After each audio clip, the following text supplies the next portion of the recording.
A partir de agora, você acompanha conosco uma conversa com o senador Dário Berger. E o nosso tema, na verdade, é um apanhado geral dos temas principais que estão em votação aqui no Senado Federal. Nós temos, por exemplo, na Comissão de Constituição e Justiça, já vindo para o plenário, a proposta que limita os gastos da União. Temos também reforma da Previdência, que provavelmente é a próxima matéria de relevância depois de vencida a questão do teto de gastos. E ainda temos, nós falamos mais um tema, não foi, senador? Que a gente ia falar? Tem a reforma política, né? Política, tem reforma para tudo. Reforma não falta. E você, a partir de agora, tem a oportunidade de saber um pouco melhor o que pensa o senador sobre esses temas. O senhor tem uma preocupação com relação à saúde, falando de teto de gastos, né, senador? Tem. Aliás, acho que nós todos temos problema com a saúde. Na verdade, nós amargamos um calamitoso sentimento a partir da instalação do SUS, que é o Sistema Único de Saúde, que veio a partir da nova Constituição, que, infelizmente, não preencheu, vamos dizer assim, de forma adequada para que o povo brasileiro possa ter um tratamento digno e adequado. Não há dúvida que tivemos avanços com o SUS, no atendimento básico de saúde, na média complexidade e até na alta complexidade. Entretanto, o grande problema que nós enfrentamos hoje estão nos hospitais. Se o cidadão brasileiro precisar fazer uma cirurgia, aí ele segue um grande calvário. Então, nós, como administradores públicos, nós, em tempo de poucos recursos, nós temos que estabelecer prioridade. E, na minha opinião, não tem nada mais prioritário do que a vida, do que a existência humana, né? Por isso, a minha preocupação com relação à PEC dos gastos públicos, que sempre defendi uma espécie de um gatilho ou da exclusão da saúde, especificamente dessa limitação aos gastos à inflação do ano anterior.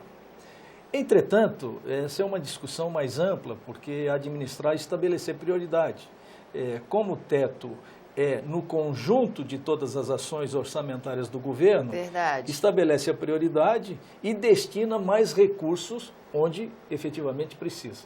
Mas, como nós conhecemos o Brasil, o jeitinho do brasileiro, estabelecer prioridade é bom na forma, na comunicação, vamos dizer assim, mas na prática essa realidade não é bem assim. De maneira que essa PEC a PEC dos gastos, eu tenho me referido a ela, essa é a PEC do óbvio. Por que ela é necessária, fundamental, primordial e vital para o futuro do Brasil? Porque nós sempre administramos com muita irresponsabilidade fiscal. E a esperança é essa, que isso comece a forçar o exercício do gasto responsável, né? Então, como nós administramos sempre com muita irresponsabilidade fiscal, porque lei já existe a lei de responsabilidade fiscal, e que ninguém, nem a mim, nem a você, é permitido gastar mais do que arrecadar, não é verdade? Ao ponto que nós tivemos que agora, para restabelecer a confiança dos entes econômicos, seja nacionais ou internacionais, de fazer uma alteração à Constituição, a nossa maior lei, para dizer que a partir da aprovação dessa lei, o governo brasileiro, os governos estaduais e municipais, se compromete de não gastar mais do que arrecada. Bom, quem sabe esse seja um legado da crise, né? Quem sabe a gente inaugure um novo paradigma. O senhor tem esperança disso? Tenho. Eu tenho a esperança, eu tenho esse desejo. Isso tem que acontecer, porque, olha, nós já estamos amargando aí cerca de 12 milhões ou mais de brasileiros e brasileiras desempregados. Olha só. E aí a gente vê proliferar por todo o país a crise na saúde, os problemas na educação, a qualidade da educação não tem melhorado. Você sabe que os nossos jovens, as nossas crianças saem hoje do ensino fundamental sem saber as propriedades básicas da matemática e sem saber interpretar um texto mínimo. Analfabeto funcional. E eu me lembro, da época que eu fiz a primeira série do primário, onde o professor era a pessoa mais importante da cidade, junto com um médico, se tivesse, ou junto com um delegado. E o padre. O médico, o padre era uma pessoa muito importante. De lá para cá, o professor perdeu o seu encantamento pela atividade de ensinar. E hoje nós gastamos muito e apresentamos uma qualidade bastante sofrível na educação. Então, sofrível na saúde, sofrível na educação, na segurança, em função do desemprego, a tendência é agravar os problemas da segurança no Brasil. Verdade. Né? Porque eu pergunto para você o seguinte, quanto é que vale uma vida hoje? De repente vale um celular. Ou vale uma mochila. um pão numa padaria, que o cidadão não tem mais recursos para sequer alimentar a sua família. Quer dizer, então, a crise, ela provoca essa insensatez, entendeu? Essa intolerância. Nós não estamos vivendo essa intolerância toda que nós estamos vivendo por acaso. É fruto da nossa incapacidade de resolver os problemas que são essenciais para o Brasil. O povo paga muito imposto e recebe um serviço de péssima qualidade. Essa é que é a grande realidade do momento. E toda vez que a gente conversa, senador, geralmente, o final da nossa entrevista, o senhor sempre ressalta a mesma coisa, né? Que não adianta ficar em cima da retórica, não adianta ficar em cima da palavra, né? É necessário uma mudança de atitude, muito de atitude, a necessidade da mudança, né? O que preocupa a gente, e certamente você e todos os nossos telespectadores da TV Senado, não é a crise propriamente em si, é a falta de atitude para enfrentar os verdadeiros problemas.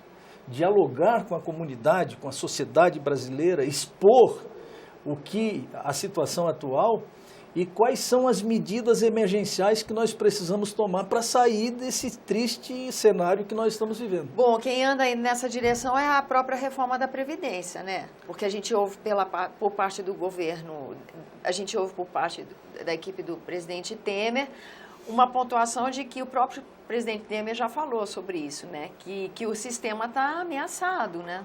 O senhor acha que essa reforma é assim exigente, é uma demanda dessa urgência? Acho. Acha? Acho. E acho mais. E vai ter que ter vamos ter que enfrentar o tema, então. O que mais o senhor acha? Desculpa, eu lhe interrompi. Eu acho que não é exagero expressar aqui que o Brasil precisa ser reformado. Não só na Previdência, em praticamente todas as áreas que você mexe hoje, o Brasil precisa ser reformado. Precisa reformar o SUS, precisa reformar a segurança pública, precisa reformar a educação, que já tem a PEC aí, que reformula e que está criando essa polêmica toda. Precisa, enfim... O senhor acha boa essa PEC? Vou aproveitando para a gente já ir inserindo os temas. Eu acho que ela, a minha opinião, ela é boa. Minha opinião, ela é boa. Até porque eu perguntei para um mestre aqui no Senado em educação, que é o senador Cristóvão Buarque. E ele acha que, em síntese, na sua essência, no seu conteúdo primordial, ela é boa. Vamos ver a aplicação. A aplicação ela é boa. Eu não sei se a forma como ela veio, se é a melhor forma, porque daí dá discurso para a oposição, né, que analisa esse tema de maneira ideológica, e quando nós discutimos de maneira ideológica as questões, deixando a razão de lado, a tendência é nós não avançarmos no tempo que deveríamos avançar. E o pragmatismo vai embora. E o pragmatismo vai embora. E as coisas não acontecem no tempo que precisa acontecer. A grande verdade, voltamos ao tema inicial, quando eu fiz algumas considerações sobre a educação, é que a educação do jeito que está não pode ficar. Porque os índices de qualificação, de qualidade do ensino, têm regredido ao invés de aumentado. Então, alguma coisa está errada. E, certamente, se a minha vocação é uma vocação para ciências humanas, vamos dizer assim, eu tenho que logo cedo direcionar a minha vida e a minha atividade para aquela finalidade. e não ter que conviver com aquelas operações todas de física, química, matemática, álgebra e etc. e tal, que eu mesmo sou administrador de empresas e que eu me lembro que em determinados momentos o professor queria ensinar determinada matéria e eu imaginava, mas onde é que eu vou aplicar essa matéria no futuro, entendeu? Eu acho que essa é a essência da reforma da educação, do ensino. Se nós vamos conseguir reformar de tal forma que possa atender todos os seus requisitos fundamentais, aí é outra conversa. Mas certamente vamos avançar bastante também nesse tema. Senador, nosso tema o tempo esgotou, mas eu queria fechar com o último tema, pelo menos uma palavrinha. Nós começamos a votar mais uma fatia, vamos dizer, da reforma política aqui na casa essa semana em que gravamos. O senhor ficou satisfeito com esses novos passos, fim de coligação para... Fiquei satisfeito. Eu acho que se nós tivéssemos aprovado essa mini reforma também, junto com a outra mini reforma que eliminou, vamos dizer assim, o financiamento privado, que resultou nesse sistema meio promíscuo entre empreiteiros, empresários e a própria representação política, você veja bem o seguinte, fizemos a eleição, ela foi mais rápida, ela foi mais objetiva, foi bem mais barata, no entanto, temos os nossos representantes e não temos mais aquela dependência do setor privado de financiar as campanhas dos parlamentares.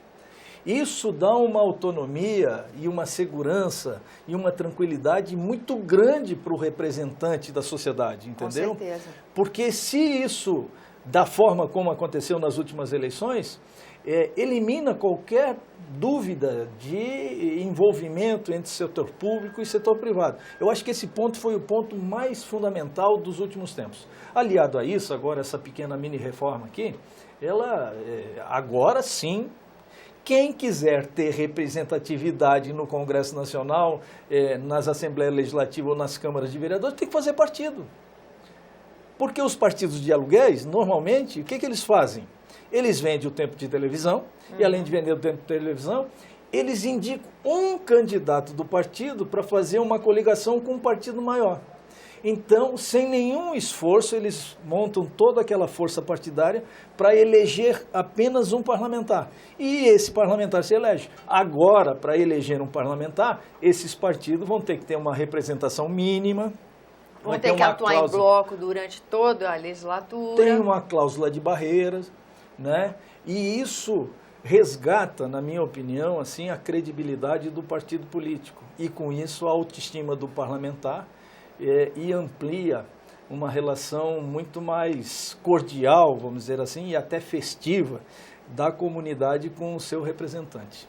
Eu digo festiva porque a democracia, na verdade, ela tem que ser entendida como uma festa democrática da escolha dos seus representantes. No momento não tem sido muito isso no Brasil, que nós estamos meio em baixa. Mas, se Deus quiser, daqui um pouco nós retomamos. Resgatam isso.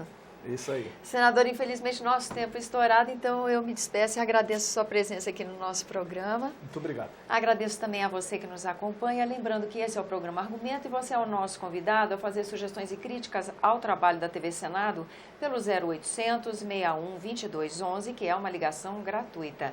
E se você quiser rever esse ou outro dos nossos programas, use o endereço eletrônico senado.leg.br/TV.